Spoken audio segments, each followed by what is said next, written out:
সাবেক রেলের কর্মকর্তা ও জামাতের বাবা গোলাম মোস্তফা অব্দুল সকাল 10 ঘটিকায় চিকিৎসাধীন অবস্থায় বগুড়া জিয়াউর রহমান মেডিকেল কলেজ এবং হাসপাতালে ইন্তেকাল করিয়াছে।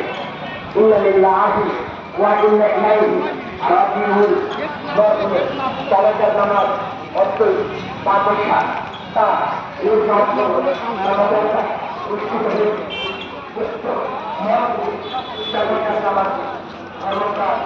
সকল মুসলমান আইনে শরীর হওয়ার জন্য